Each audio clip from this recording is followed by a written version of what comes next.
con un gorro de mago en mi casa.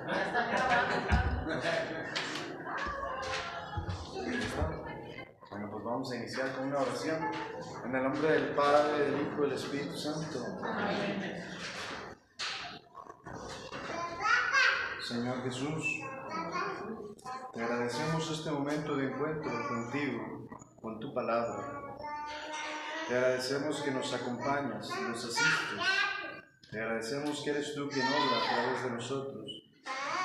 Te agradecemos porque nos has hecho partícipes de la historia de la salvación. Porque nuestra historia, unida a ti, Jesús, es una historia de salvación, es una historia de amor. Por eso hoy en esta tarde, en esta noche, Señor, queremos pedirte que envíes tu Espíritu para poder descubrir tu presencia cada vez más cercana en nuestras vidas. En el nombre del Padre, del Hijo y del Espíritu Santo. Amén. Espíritu Santo, fuente de luz.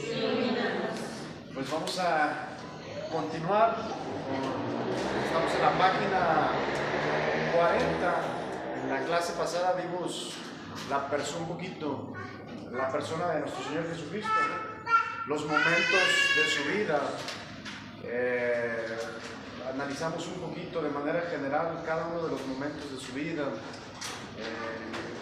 la importancia que tenía la iglesia para descubrir realmente quién era Jesús.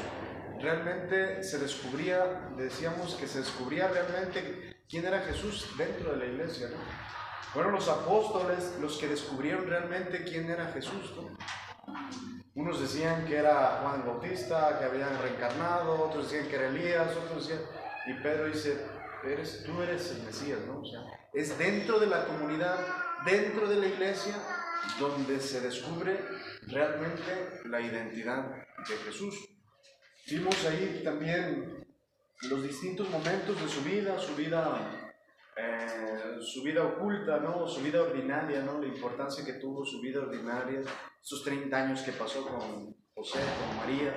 Aunque no hay muchos datos de su vida ordinaria, sin embargo encontramos los datos más importantes en los evangelios para descubrir realmente lo esencial de Jesús. En los evangelios apócrifos, pues ahí podemos encontrar también ciertos datos que no son precisos, pero nos ayudan un poquito a entender cómo vivió Jesús, cómo fue Jesús su vida oculta. Y vimos también un poquito cómo fue ya su ministerio, cómo Jesús se manifiesta, cómo Jesús proclama el reino de Dios, cómo Jesús habla y invita pues a la conversión, culminando con el misterio pascual, ¿no? Con la pasión, la muerte y la resurrección de Jesús, ¿no? Pero la cosa no termina ahí. Todos pensaban que con la muerte de Jesús todo se terminaría. De hecho, los judíos lo matan o lo asesinan precisamente con la intención de que todo acabara ahí. Y de hecho los apóstoles también creían que todo había acabado ahí. Sin embargo, Jesús resucita y manifiesta pues su gloria, su poder. Los discípulos se dan cuenta pues que empiezan a comprender también todo el misterio de Jesús. Los discípulos no comprendieron completamente a Jesús. De hecho, no podían comprender completamente a Jesús por la limitación, pero también faltaba el Espíritu Santo. El Espíritu Santo fue el que les vino a ayudar a entender todo lo que vivieron con Jesús. O sea, fue hasta la venida del Espíritu Santo donde ellos empiezan a reconocer realmente quién era Jesús, a reconocer, con razón nos dijo que al tercer día iba a resucitar. O sea, muchas cosas los discípulos o la iglesia la fue descubriendo con el paso del tiempo, ¿no? Con la venida del Espíritu Santo, que es a donde vamos a entrar ahorita. Bueno, hasta aquí algún comentario, Richie. Bueno, yo siempre me he estancado un poquito con lo que es la resurrección, porque se dice que baja a los infiernos a rescatar a las personas que están preparadas para proseguir el camino. Es un proceso, bueno, personalmente lo veo como difícil. aceptó la crucifixión porque viene al Padre y a la vez dice todo se ha cumplido de acuerdo a su voluntad. Y bueno, a mí me llama mucho la atención toda esa parte de cómo se juega ese rol, ya que tenemos porque no saben lo que hacen. Es un proceso difícil. Sí, Cuando uno lo comprende que es por nuestros pecados, pues te lleva a otra dimensión, ya te lleva a otra perspectiva. Cuando decide perdonar, ¿qué difícil es perdonar? Cuando decide bajar, rescatar todos los que están en el infierno y están preparados para llevarse ante el cielo, como el mismo Satanás se domina ante el cielo. No, pero es que no vas al infierno para rescatar a los que están en el condenados no. Es descender a los infiernos, o sea, es de diferente manera, ¿no? Ellos Porque no entienden. Les bajó a los infiernos. cuando se habla que descendió a los infiernos, lo que la iglesia cree acerca de esta verdad fue que bajó con todos los justos, ¿no? Con todos aquellos que de alguna manera vivieron y cumplieron la voluntad de Dios, ¿no? Que ya estaban salvados, pero que esperaban de alguna manera la manifestación de Cristo. Esto es un poquito complicado, pero en realidad toda persona, incluso aunque no sea creyente, fíjense, aunque no crea en Cristo, se salva por los méritos de Cristo. O sea, en realidad, toda persona, aunque en esta vida de alguna manera no haya profesado la fe católica o la fe cristiana o la fe en Cristo, se salva de todos modos por los méritos de Cristo. En realidad, toda la humanidad esperaba a Cristo, ¿no? Y cuando se dice que descendió a los infiernos, hay varias interpretaciones, pero lo que la iglesia dice de esto es que descendió a lo que se llamaba en el Antiguo Testamento el Sheol, el lugar de los muertos, ¿no? Pero de aquellos que fueron justos en vida, ¿no? De aquellos que ya habían sido rescatados, que fueron rescatados también por los méritos de Cristo. De hecho, hay un pasaje, no me acuerdo si es en Mateo, donde dice que cuando Jesús muere, muchos se aparecieron en la ciudad, o sea, muchos muertos se manifestaron, resucitaron. Pero es que no es lo mismo infiernos que infierno. O sea, no bajó con Satanás por los condenados, o sea, es muy diferente. Hay una interpretación, obviamente no es que haya ido al infierno, pero hay un autor, pero esto no es algo que afirme la iglesia. O sea, la iglesia afirma cuando se habla de que descendió a los infiernos, habla simplemente de que bajó al Sheol, al lugar de los muertos, y esto es lo que la iglesia cree. Pero dentro de la reflexión hay quienes dicen, por ejemplo, hay un autor, dicen que Jesús, cuando se habla de que descendió a los infiernos, esto yo lo he dicho en algunas homilías, pero esto es la teoría de este autor. O sea, es un autor católico que se llama Hans von Balthasar, y él habla de que el descenso de Jesús al encarnarse, al hacerse hombre, experimentó todo lo que un ser humano puede experimentar sin haber experimentado el pecado. Dice y Jesús, sin haber sido, digamos, reo de muerte por sus pecados, porque él era limpio de pecado, dice, experimentó lo que experimenta un condenado, ¿no? Eso dice este autor. O sea, que Jesús, cuando se habla al descenso de los infiernos, no solo en el huerto de los olivos, Jesús probó el sufrimiento más profundo que ningún ser humano puede experimentar. Experimentó, cuando se habla de que descendió a los infiernos, dice este autor, dice que en realidad Jesús experimentó lo que experimenta un condenado, y da varios argumentos, ¿no? O sea, experimentó la lejanía del Padre. O sea, al experimentar la lejanía del Padre, o sea, es experimentar el infierno. De hecho, una persona que se condena corta toda relación con Dios y con todo. O sea, en realidad, experimenta De hecho, así define el infierno el Papa Benedicto XVI, cuando era teólogo. Dice que el infierno es como la total soledad. Dice, cuando tú te sientes solo, haz de cuenta que es esa sensación lo que experimenta un condenado. O sea, la total soledad. absoluta soledad, que esa es la experiencia del infierno. Hablar de estos temas de repente es un poquito complicado, pero la teología pues busca un poquito de como dar una respuesta, de entender a qué se refiere eso. Pero la iglesia afirma con respecto al descenso de Jesús a los infiernos a este punto, ¿no? Que descendió al Sheol, al lugar de los muertos, y rescató a todos los justos, ¿no? No es que haya liberado a los que ya están condenados, ¿no? Pero este autor dice esto, dice Jesús experimentó, o sea, por eso Jesús, como Jesús nadie ha sufrido, como Jesús nadie ha sufrido ni va a sufrir, porque Jesús experimentó el infierno sin haber estado en el infierno, por ejemplo, ¿no? O sea, la sensación de sentirse condenado. El padre Flaviano Matuli lo explica muy bien en Diálogo con los Protestantes. Define muy bien lo que es infiernos e infierno. Le voy a traer un folletito, yo tengo folletitos para que se ayude un poquito con eso. Está un poquito complicado, pero sí lo explica muy bien.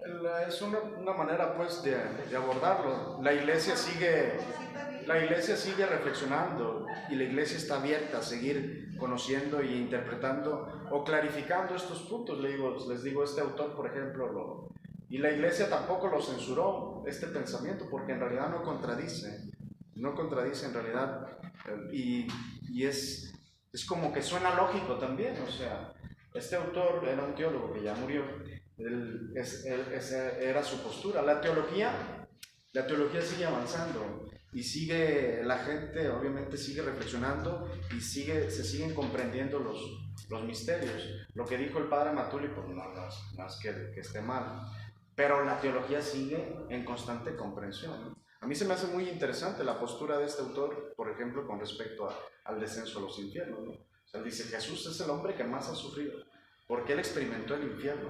O sea, en realidad, la consecuencia más grave del pecado es la condenación eterna. Jesús no cometió pecado, pero sí sufrió las consecuencias del pecado, hasta la más extrema, que puede ser la condenación. O sea, es como la argumentación que hace este autor. Entonces, pudiera ser lógico. Padre, dos preguntas en una. Una, he platicado con personas que son bautizados y no practican escupir y se justifican, ¿sí? No, pues yo no estoy participando en el aunque viven por ello, no están en gracia porque desde el punto de vista de la fe, vemos que su vida está en pecado, porque hacen muchas cosas que la doctrina de la iglesia nos señala como que no. ¿Qué opina de esto? Y segundo, el caso de personas que fueron casadas en la iglesia católica, se salieron y buscaron una secta cristiana y se volvieron a casar. Con respecto, casi son muy similares las preguntas, pero con respecto a la primera pregunta, todo ser humano, por el hecho de ser humano y tener una inteligencia, tiene una responsabilidad de conocer y buscar la verdad. Entonces, desde ahí. Dios nos ha dado la inteligencia y a través de la inteligencia el ser humano puede discernir qué está bien, qué está mal, ¿no? Por eso, una persona que aunque no profese la fe católica puede encontrar salvación, sí, si apela a la ley natural, que es evita el mal, haz el bien, evita el mal, ¿no? Eso está escrito en todo ser humano. Aunque no te digan, sabes que matar es malo, aunque nadie te haya dicho, sabes que eso no está bien. O sea, incluso la conciencia se va atrofiando, aunque no te hayan dicho, por ejemplo, ciertas cosas. Aunque no te hayan dicho una cosa, que esto es pecado, la primera vez que lo haces, algo te dice tu corazón que no lo tienes que hacer. Es la ley natural, ¿no? Entonces, desde ahí, una persona que es creyente, que se bautizó, que se le ha hablado del Evangelio y no profundiza en su fe, pues también es un pecado también de omisión, ¿sabes? O sea, un pecado de ignorancia, ¿no? Y que por ignorancia te alejaste de la fe, por no comprender la fe, por no acercarte más a la fe, pues ahí también hay algo ahí también que no es correcto, pues, o sea, sobre todo en el segundo caso, ¿no?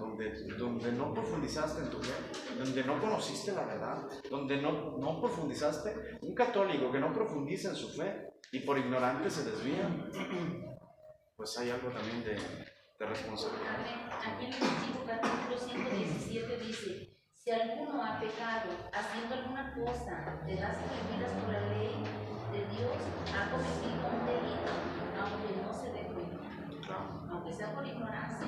También por ignorancia se peca. Hay una ignorancia culpable. Culpable, exactamente. Y si carga por pecado, aunque sea por ignorancia. Entonces, una persona que se casa, que viene, que nace y que crece en la fe católica y por ignorancia o por no conocer la profundidad y se va, pues hay algo de responsabilidad, ¿no? Porque, por ejemplo, está el caso de, ¿cómo se llamó? Un cardenal, de hecho, que era anglicano, él era anglicano y se hizo, ¿cómo se llamó? Un teólogo muy importante.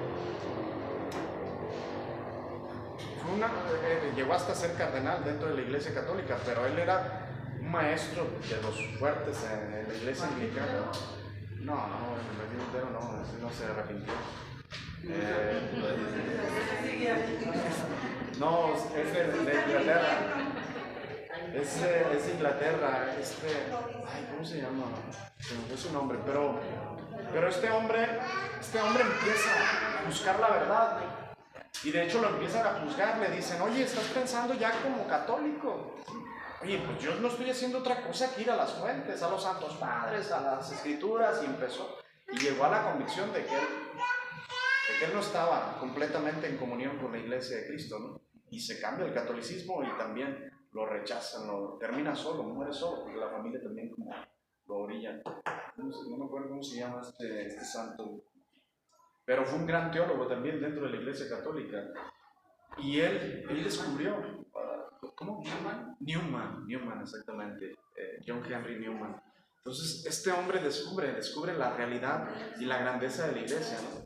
Descubre que en la Iglesia está el depósito de la verdad y es la Iglesia la que ayuda a lo que les decía hace un momento, ¿no? Es en la Iglesia donde realmente conocemos verdaderamente a Cristo, ¿no? ¿Y es santo, padre? Beato, creo que es. Es ahorita Beato. Creo que es Beato, John Henry Newman. John Henry Newman. Y tiene escritos muy profundos sobre la Iglesia, sobre muchas verdades de fe. Pero como él se puso, o sea, a profundizar su fe y llegó a la convicción de que tenía que unirse a la fe católica, ¿no? Era un hombre convencido y cómo Dios lo guió a la verdad, ¿no? Es una persona también que busca la verdad tarde que temprano se va a encontrar con ella, ¿sabes? Tarde que temprano. Pero cuando la persona se cierra a la verdad, pues ahí se queda, ¿no? Y es cuando vienen todo este tipo de situaciones. Bueno, no sé si contesté, a lo mejor me fui hablando, no sé.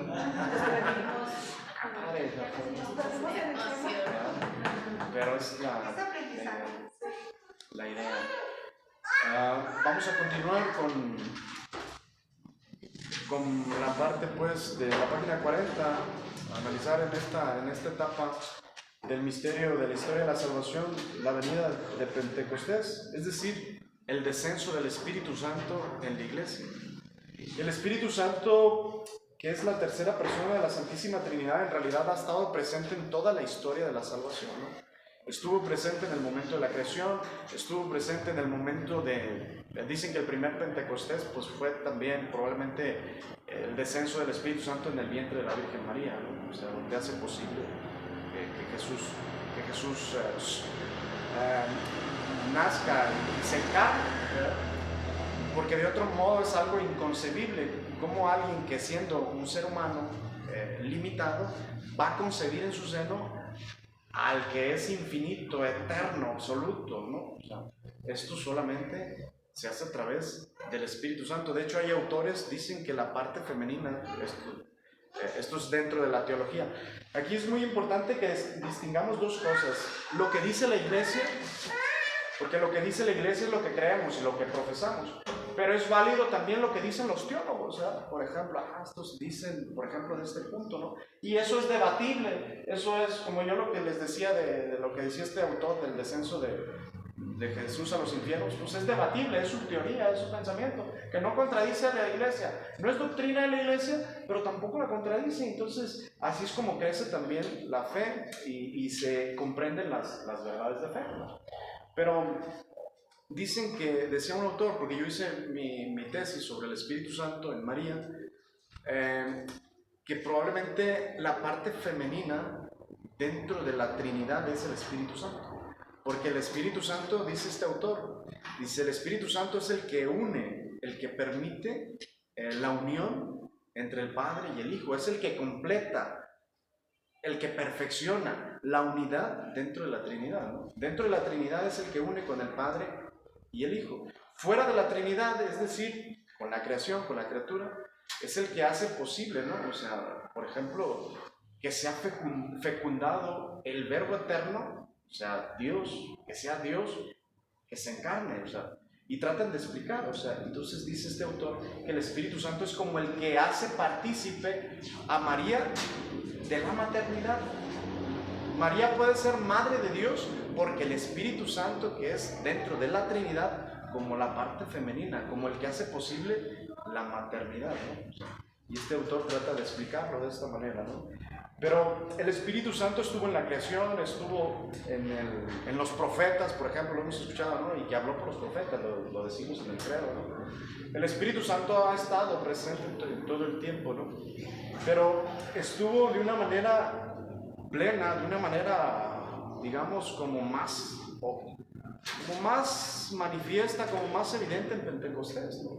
O sea, porque ya ahí es Jesús el que envía al Espíritu Santo, ¿no?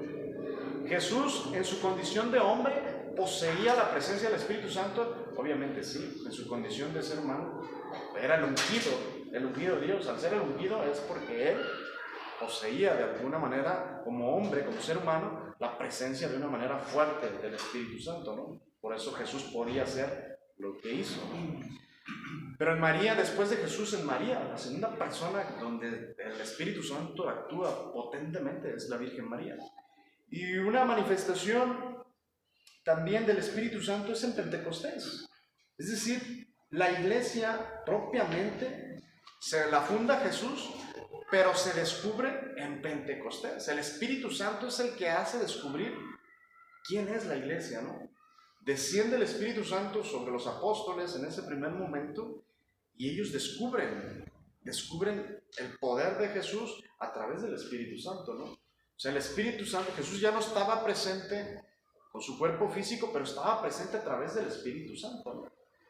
El Espíritu Santo es el que hace posible la acción de Jesús dentro de la iglesia, ¿no? Es el que asegura, no es que quite el lugar de Jesús o que venga a suplir a Jesús, como se creía en un tiempo. De hecho fue una herejía, que decía, no, el tiempo del Padre fue en la creación, el tiempo del Hijo fue en la encarnación y en su vida pública, y ahora es tiempo del Espíritu Santo. Entonces, ¿quién está actuando? No, dice la iglesia, no. Dice, no es que el Espíritu Santo venga a suplir a Jesús. En realidad, cuando actúa el Espíritu Santo, actúa el Padre, el Hijo, o sea, las tres divinas personas. Pero el Espíritu Santo es el que manifiesta a Jesús ya resucitado. El Espíritu Santo es el que asegura que Cristo esté presente dentro de la iglesia. Por ejemplo, en las especies eucarísticas, el Espíritu Santo es el que hace posible que esté Jesús presente en el pan y en el vino, por ejemplo, ¿no? Así como en la encarnación también. También, exactamente. O sea, el Espíritu Santo es el que asegura la presencia de Cristo en la iglesia.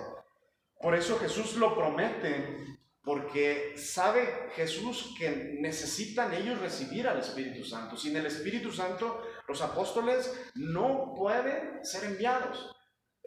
Sin el Espíritu Santo, los apóstoles no pueden predicar, no pueden bautizar, no pueden ejercer el ministerio que ha ejercido la iglesia durante estos 2000 años y tantos, ¿no? O sea, se necesitaba el Espíritu Santo para que la iglesia pudiera actuar y también para que ellos comprendieran realmente quién es Jesús. Por eso Jesús lo envía. Y por eso Pedro empieza con una sabiduría tremenda y empieza a hablar de Jesús, de los misterios de Jesús, y empieza a desenvolverse la iglesia, ¿no? porque era necesario que la primera comunidad recibiera al Espíritu Santo, ¿no? Pentecostés era la fiesta de las primicias de los judíos, dice ahí. Precisamente en este día 50, el día 50 después de la Pascua, para los judíos se celebraba también esta fiesta de las primicias, ¿no? Para los judíos era la fiesta de las primicias, y en esta fiesta de las primicias se da el descenso del Espíritu Santo. Dios quiere dar las primicias de la acción pascual de Cristo, es decir, el Espíritu Santo, el don, fíjense, el don el fruto, digamos, del misterio pascual de Cristo es el Espíritu Santo. O sea, el don por excelencia es el Espíritu Santo, ¿no? O sea, el fruto de la pasión, muerte y resurrección de nuestro Señor Jesucristo es el Espíritu Santo, ¿no? El Espíritu Santo que ya actúa, que ya está presente en medio de la iglesia, que ya, o sea, ese es como el primer fruto. Las promesas de Dios cumplidas en Jesús, promesas de vida eterna y de salvación, solo se alcanzan cuando se recibe al Espíritu Santo. Quien tiene al Espíritu puede decir que en verdad ha quedado justificado, es decir, perdonado por Dios. Esto es interesante, fíjense, porque solamente el Espíritu Santo, porque es importante el bautismo, por ejemplo, porque una persona no puede experimentar realmente a Dios sin la presencia del Espíritu Santo, ¿sabes? Una persona no puede tener una relación auténtica y genuina con Dios sin el Espíritu Santo. Por eso es importante el bautismo, ¿no? Podrá relacionarse con Dios como se relacionan muchas personas, muchas culturas, ¿no? Como en la India, ¿no? Que en las vacas descubren la divinidad, ¿no? O sea, en un árbol, ¿no? O sea, pero como no, o sea, el Espíritu Santo actúa también en ellos de otra manera. Pero se necesita el bautismo para que la persona descubra realmente quién es Dios y cómo es Dios y cómo actúa Dios. Entonces, por ejemplo, si tú vas a la India y te chocas con una vaca y te caes tú y te cae la vaca, levantan primero la vaca. O sea, No vayas. ¿verdad? Que tengan cuidado cuando vayan a la India, ¿no? Pero solamente con el Espíritu Santo. Por eso los niños, cuando reciben el Espíritu Santo en el bautismo, los niños empiezan a percibir la presencia de Dios de una manera un poco más sensible, ¿no? Como cuando son de otra religión y que no están bautizados toda su vida, y los bautizan, ¿es parejo o no?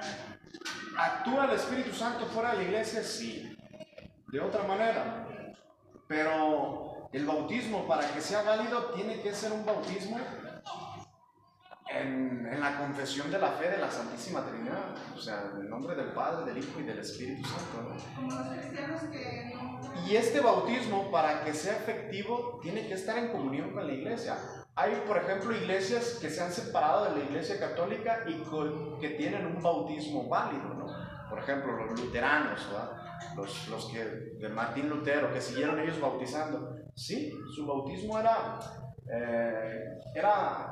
válido, pero no lícito, exactamente. Pues era válido porque pues, el Espíritu Santo se infundía en el niño, ¿no? En la persona, ¿no? Pero era ilícito porque no estaba en plena comunión con la iglesia.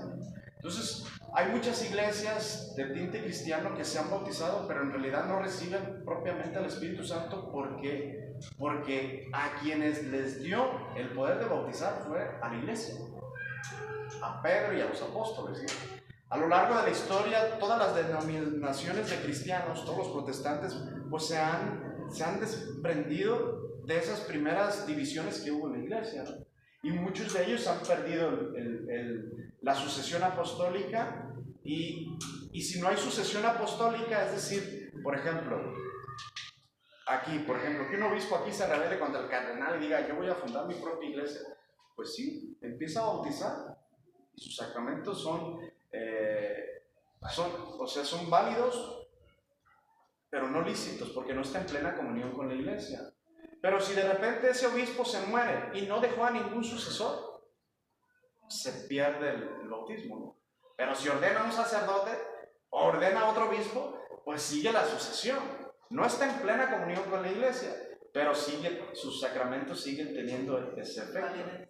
O sea, exactamente. Es como lo de Ferriano, ¿verdad? Exactamente, un ejemplo de ellos es Lefebvre. O sea, en el momento en que se pierda la sucesión apostólica, es decir, que se muera el obispo y que ya no haya quien bautice, cuando se pierde la sucesión apostólica es cuando, por ejemplo, el obispo muere o ya no hay, o si el obispo no deja un sucesor, pues ahí ya se pierde la sucesión apostólica y es probable que ahí, en esa iglesia separada, se haya perdido ya el bautismo y ya no tenga una validez.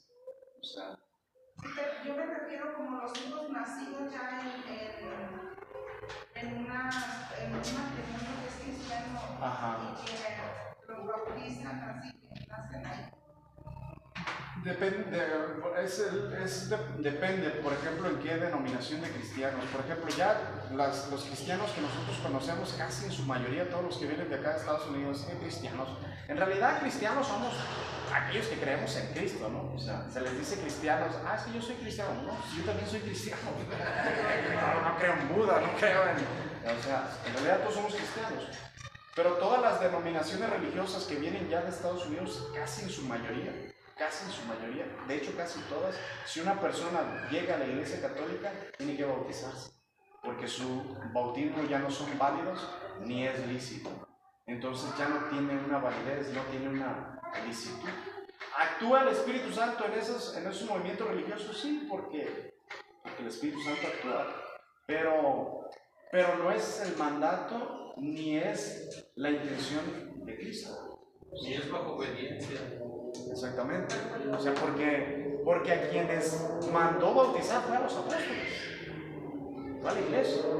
Entonces, todas las denominaciones de las iglesias que se han venido dando, pues muchas de ellas ya perdieron la sucesión apostólica, es decir, se perdió el contacto con los apóstoles, porque murieron los obispos, porque formaron, por ejemplo, yo soy obispo, ¿no? Y Christopher es, no sé, dice, él quiere formar una religión, y dice, no, voy a bautizar aquí en el nombre del Padre, del Hijo, obviamente no.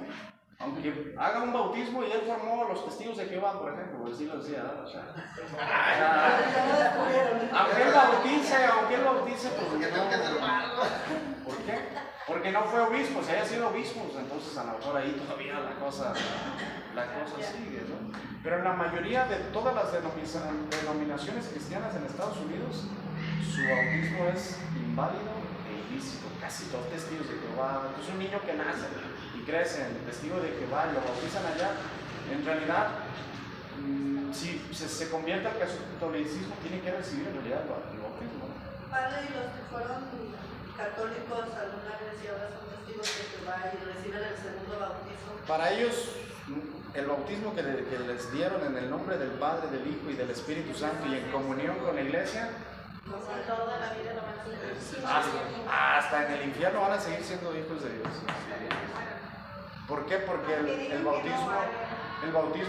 bautismo conferido por la iglesia imprime carácter, un carácter que no se borra, que no se quita.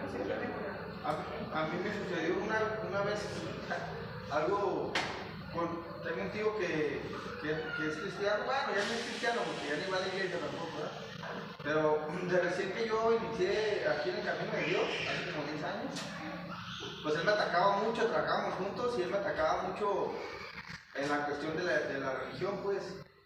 Y pues yo a veces no sabía qué contestarle porque hasta eso sí conocen bien machín, o sea, tengo mucho conocimiento de la Biblia, ¿verdad? Y pues yo recién llegado aquí, no conocía muchas cosas y él me atacaba y me decía, oye, pero esto, y pues a veces no sabía ni qué contestarle. Y en una ocasión, pues yo pienso que fue el Espíritu Santo quien me iluminó. Él fue bautizado de niño en la iglesia católica por mis abuelitos y de grande se bautizó otra vez en la iglesia cristiana. Entonces yo lo cuestioné por eso y le dije, no vamos a estar lejos, le dije, tú te volviste a bautizar en la iglesia cristiana. Le dije, ¿realmente crees que no recibiste el Espíritu Santo cuando fuiste bautizado niño? Y con eso jamás me volví a decir nada. O sea, yo sí le dije, ¿realmente tú crees que no recibiste el Espíritu Santo de niño? O sea, ¿crees que no lo recibiste cuando te bautizaron de niño? No me supo qué contestar y ya nunca me volví a atacar.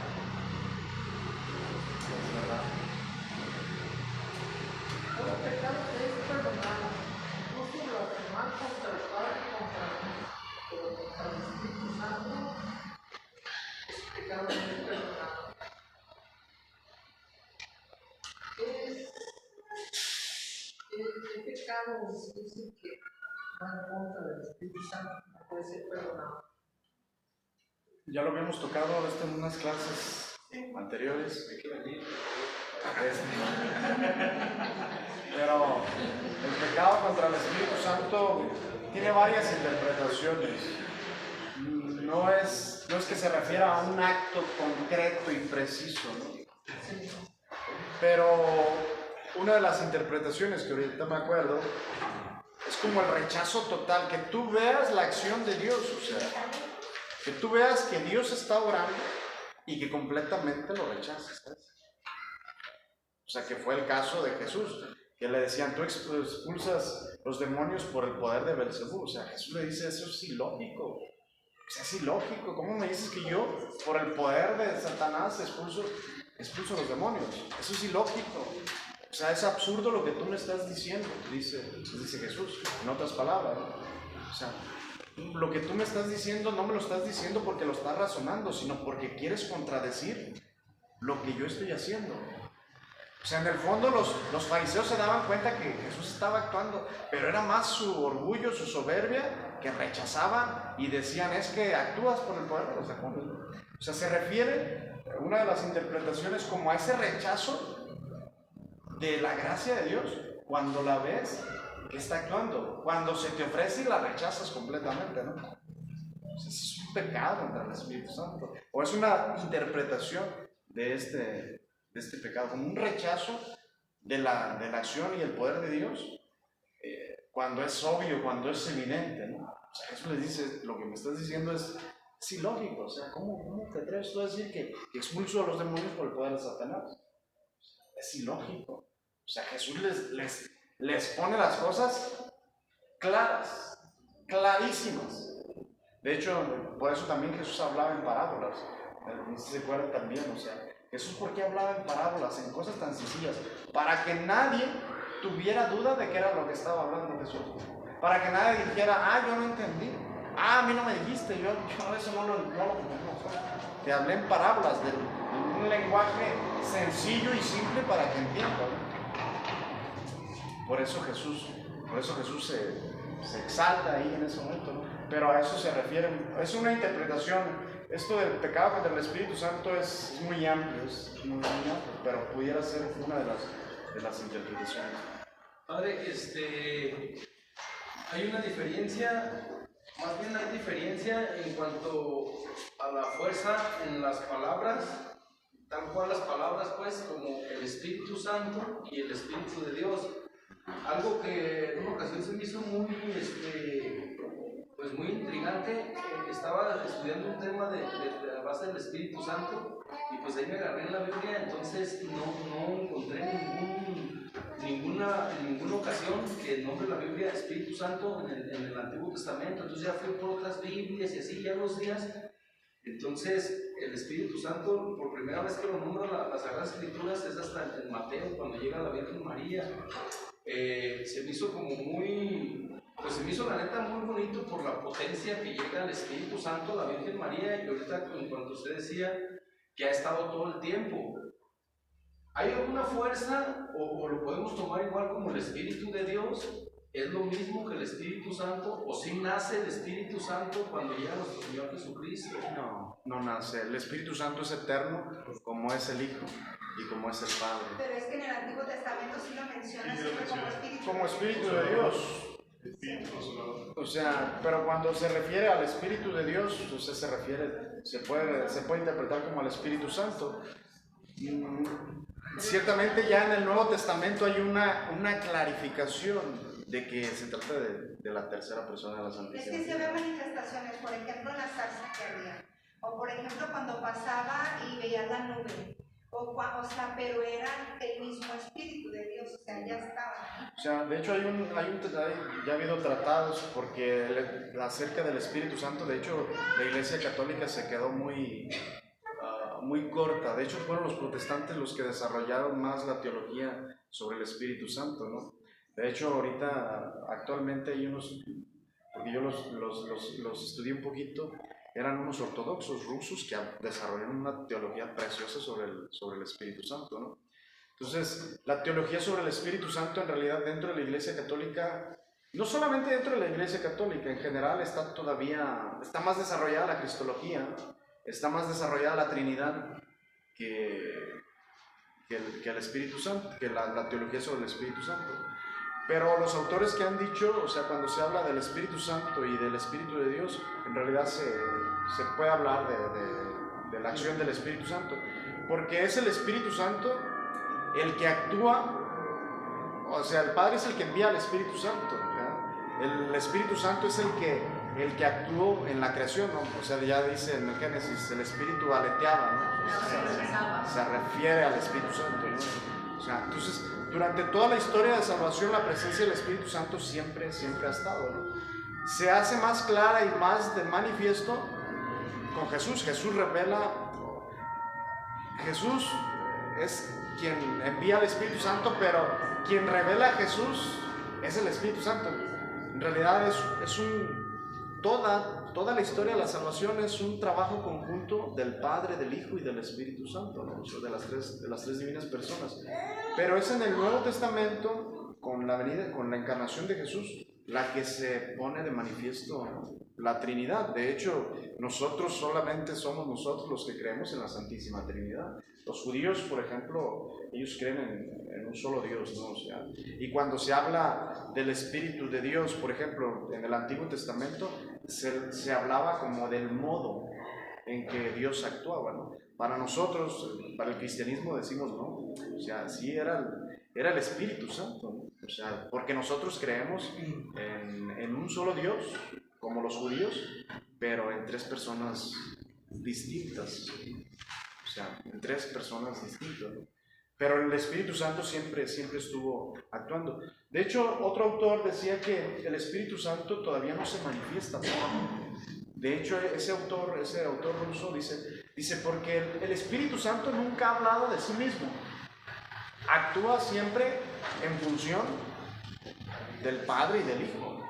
Hay quienes dicen que en la parusía, el Espíritu Santo, de este autor dice que el Espíritu Santo se manifestará completamente su persona, ¿no? O sea, en la historia de la salvación ha actuado para revelar al Padre, para actuar en nombre del Padre en la creación, para preparar el terreno y el camino a la encarnación en el Antiguo Testamento, y facilita y posibilita, por ejemplo, la encarnación del Hijo. Pero dicen estos autores que en realidad el Espíritu Santo, una característica del Espíritu Santo es estar en todo y a la vez mantenerse oculto, ¿no? Discreto. Parece que no está en nada, pero a la vez está en todo. Y esa es como una característica también del Espíritu Santo, o sea, que llegará el día en que el Espíritu Santo, porque el Espíritu Santo no ha hablado de sí mismo nada, ha hablado revelando al Hijo, revelando quién es el Hijo, o sea, ha manifestado al Hijo, pero de sí mismo, dicen estos autores, probablemente será en la parusía, probablemente. Bueno, el don del Espíritu Santo es también para cumplir. ¿Mande? ¿Querías saber? No, solo comentar, el Papa Juan Pablo II tiene unas catequesis muy buenas sobre el Espíritu Santo y siempre se basa en los textos bíblicos. Yo ahí fue cuando me di cuenta que desde la creación hubo esa acción trinitaria. Habla mucho de Pentecostés y en adelante, pero sí son muy buenas sus catequesis. ¿En dónde? ¿En las encíclicas? No, son catequesis, así los puede buscar, catequesis de Juan Pablo II sobre el Espíritu Santo. San Maximiliano María Kolbe también desarrolló mucho, sobre todo en la figura de María. Él dice, junto con estos teólogos también rusos, que María es la que manifiesta plenamente, o sea, después de Jesús, María es como el espejo del Espíritu Santo, ¿no? Como el reflejo. María es la que refleja la persona del Espíritu Santo de una manera más plena y más completa como ningún otro ser, por la transformación que recibió del Espíritu Santo al hacerla inmaculada. El Espíritu Santo es también para cumplir nuestra misión aquí en la tierra. gracias a la venida del Espíritu Santo podemos decir que nace la iglesia. Miren, la iglesia sin el Espíritu Santo es una institución cualquiera. La iglesia sin el Espíritu Santo no puede prevalecer como lo profetizó Jesús. O sea, los poderes del infierno no prevalecerán. ¿Por qué no prevalecerán en la iglesia? Porque está la presencia del Espíritu Santo, que es la que garantiza la presencia de Jesús. El Espíritu Santo es el que garantiza la presencia de Jesús dentro de la iglesia. Les daba el ejemplo de las especies eucarísticas, ¿no? O sea, el Espíritu Santo es el que hace posible que Jesús se haga presente en el pan y en el vino, por ejemplo, ¿no? Entonces, la iglesia nace del Espíritu Santo. Es a través del Espíritu Santo que la hace universal, es decir, la hace católica. Cuando se habla de la catolicidad de la iglesia, se habla de la universalidad de la iglesia, es decir, la iglesia que es para todos y que todos están conducidos hacia la iglesia. El Espíritu Santo conduce a la iglesia al mundo y el mismo Espíritu conduce al mundo a la iglesia, ¿no? Y la iglesia no solamente es la institución visible, la iglesia está abierta a la cuestión, por ejemplo, futura, ¿no? O sea, cuando se habla de la iglesia, se habla de la iglesia peregrina, que es la que conocemos, la iglesia purgante, las ánimas de purgante, pero la iglesia triunfante, ¿no? O sea, todo eso es la iglesia. Todo eso es la iglesia. Es un todo en el Espíritu. Exactamente. Ustedes son teólogos aquí, ¿eh? Sin estudiar a Roma, ¿eh? ¿A qué venimos ya? Entonces, la iglesia nace del Espíritu Santo. Es el Espíritu Santo quien sostiene a la iglesia. Que aún a pesar de las imperfecciones de la iglesia sigue caminando, ¿sabes? O sea, por ejemplo, daban el caso de Marcial Maciel, que con los legionarios de Cristo fue un escándalo dentro de la iglesia, ¿no? Donde abusos, donde dicen que este hombre, de hecho, pues este hombre traía una historia de... Él era un niño donde vivía en una hacienda y en esa hacienda los trabajadores de su papá lo abusaron, entonces gente con daños muy profundos, ¿no? Se hace religioso, forma esta orden que es potente, que fue potente y lo sigue siendo, ¿eh? O sea, ¿quién fue el que aún a pesar del pecado y de la fragilidad de los hombres hace posible que esa obra siga siendo de Dios? El Espíritu Santo. O sea, el Espíritu Santo.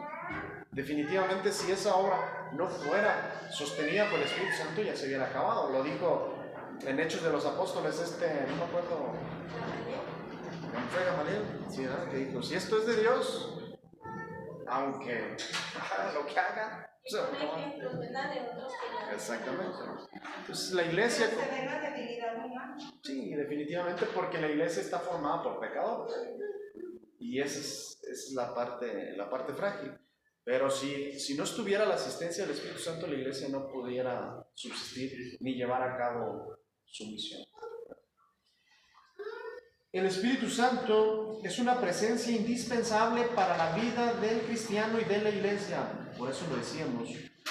Nos justifica, es decir, nos hace justos delante de Dios. O sea, ¿qué es lo que hace que tú, por ejemplo, en una confesión experimentes paz?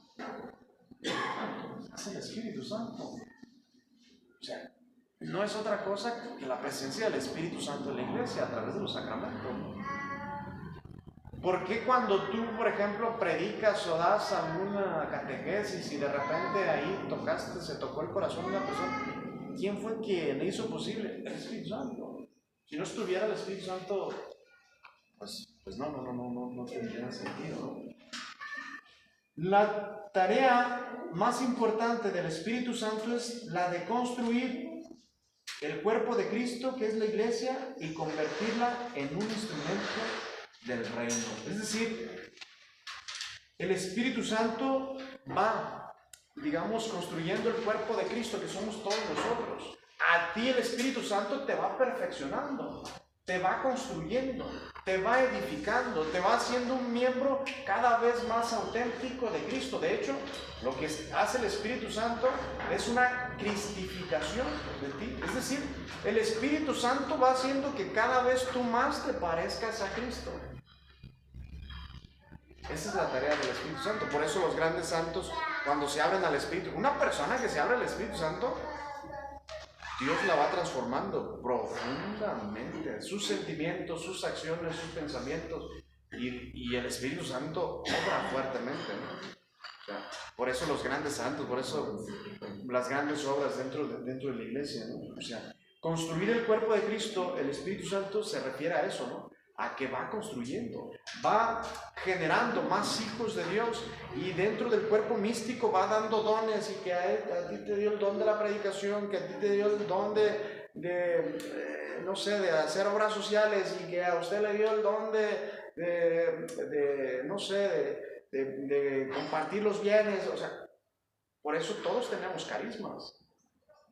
Todos aquí tenemos carismas. Todos han sido derramados por el Espíritu Santo. Y los carismas no solamente se reducen al don de lenguas, al don de visión, al don de curación, y esas cosas, que son carismas, pero no son los más importantes ni son los únicos en la iglesia. O sea, cada quien tiene sus carismas, y todos los carismas Dios los da para la edificación de la iglesia. Si a ti te dio, por ejemplo, el don de predicación, pues es para edificar a la iglesia. Si te dio el don de curación, pues no es para que tú te sientes acá, el doctor Simi, o sea, que sea para gorditos o qué, es para la edificación, pues, de la iglesia, ¿no? O sea, y todos tenemos carismas. Cuando se pone al servicio de la iglesia crece. Una comunidad donde la gente pone todos sus carismas al servicio de la iglesia, el cuerpo de Cristo, que es la iglesia, por ejemplo, en el caso de aquí la parroquia, crece, se enriquece. O sea, tú eres catequista y prestas tu servicio, estás edificando el cuerpo de Cristo, estás creciendo el cuerpo de Cristo. Es la belleza, pues, de la iglesia, y lo grande, pues, de la acción del Espíritu Santo. ¿Padre se refiere a los talentos? También, o sea, a los carismas. Gente que tiene, por ejemplo, un don de liderazgo, que Dios les ha dado un don de liderazgo. Para pedir dinero. ¿Verdad? Para pedir dinero.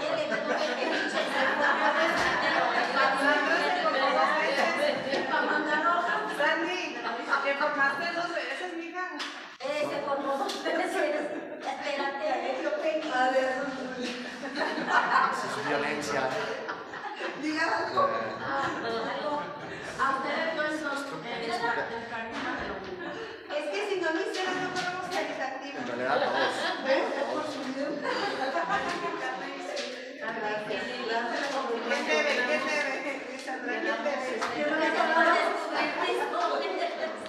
En el libro que En el libro de las demasiadas recomendado nos dice que los carismas, pues son gracias del Espíritu Santo, te da de acuerdo a la caridad. De acuerdo a la caridad, cuando más nos abramos a esa acción transformadora del Espíritu, pues más carismas damos. Y sí dice que son para el bien de los para la edificación de la iglesia, para el bien de los hombres y las necesidades del mundo. O sea, no son para ti, no son para enriquecer, sino para ponerlos al servicio de Dios. Si los dones son un regalo de Dios, es lícito que uno pida alguna especie porque crea que no lo necesita. Puede ser. Por ejemplo, discernimiento. También, sí, que te dice. Sí, discernimiento. Don de consejo, por ejemplo. O sea, eso los puede ir uno desarrollando. Hay gente que va desarrollando su carisma, por ejemplo. O sea, cada quien tiene su carisma dentro de la iglesia, y hay gente que los desarrolla. No solamente los carismas extraordinarios de visión o de ver cosas, sino también, por ejemplo, el don de consejo. Hay gente que yo tengo una hermana que ahí en su tienda de abarrotes, hay gente que llega, tiene el don de la palabra.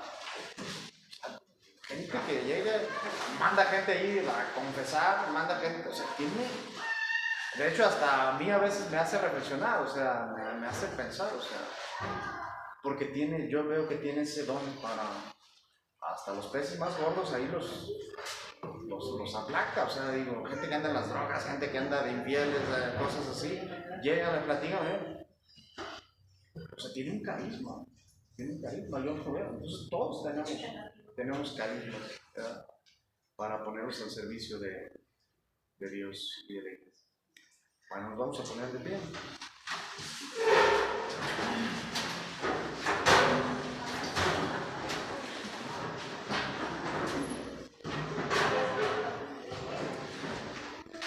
En el nombre del Padre, del Hijo, del Espíritu Santo.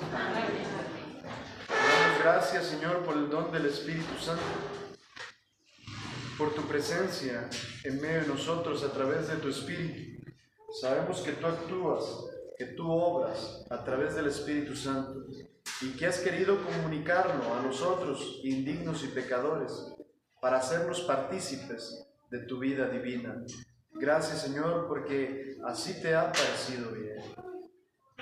Oh Señora mía, oh Madre mía, yo me ofrezco enteramente a ti y en prueba de fiel afecto te consagro en esta noche y para siempre mis ojos, mis oídos y mi corazón. En una palabra todo mi ser, mi madre de verdad. Guárdame y defiéndeme como cosa y posesión tuya. Dulce Madre, no te dejes triste en el pasado. Ven conmigo a todas partes, ya que nos proteges tanto haz que nos bendiga el Padre, el Hijo y el Espíritu Santo. Buenas noches, nos vemos la siguiente semana. Yo quería casi acabar hoy el libro.